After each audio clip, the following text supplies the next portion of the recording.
Well, finding out your significant other has been cheating on you is devastating enough. But when kids are involved, the pain gets even more complicated. Joining us is the author of the book, The Collaborative Co-Parent, Gabriella Pomare, Esquire. Glad to have you with us. Thank you for having me. And thank you for joining us all the way from down under. You're also a family and relationship attorney. You have a lot of experience in this space. What is your first piece of advice for people who are going through having to navigate not just the betrayal, but also having to rear shared children? It's a really difficult raw moment, isn't it? And I think the first thing you need to think about is allow yourself time to heal. There is no rush following, finding out you've been betrayed and something as difficult as affair. You don't need to co-parent from day one. Give yourself weeks, months, sometimes it can take years.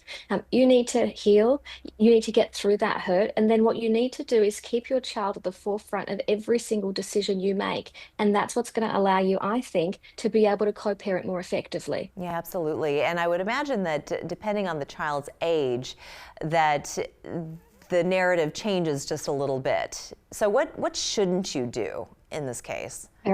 Yeah, very much so. I mean, realistically, I think parents and adults ultimately think, oh, kids need to know what's happened. They need to know what mum or dad did. They need to know the truth. But the reality is, kids don't need to know. It doesn't assist them. It actually makes it far worse for them and for their development into the future.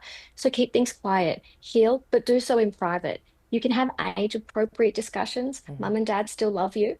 We're not going to be living together anymore, but you really need to keep their mental health and their well-being at the forefront of your mind.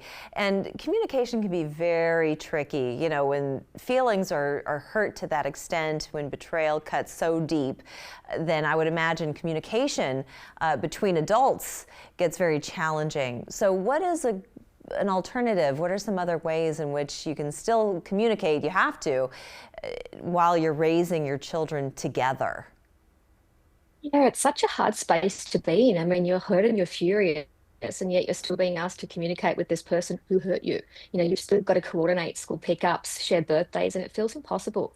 I think my advice is to protect your peace, but still show up for your child. So what I mean is use really structured communication, email, co-parenting apps. There are some really good ones. And if you need to, use a third party like a mediator. You don't need to be friendly.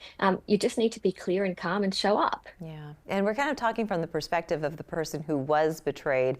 But what about for the person who did the betrayal, who was the infidel? Any advice for them on how to be a better communicator and things that they should do to also build a level of trust that the co-parenting can actually take place? Absolutely. I mean, don't expect forgiveness right away. It's not your ex's job to make the co-parenting easier for you after what happened. I think what you need to do is make things easier by being consistent and respectful and taking full responsibility. That is so important. Turn up on time, follow through with parenting arrangements, don't engage in those power struggles. It's about showing your co-parent that you are committed to your child, that you're committed to peaceful co-parenting. And should the child have figured out, what the parent had done, you say don't force closeness. So just kind of be a pillar of stability and allow the child to make their own decisions.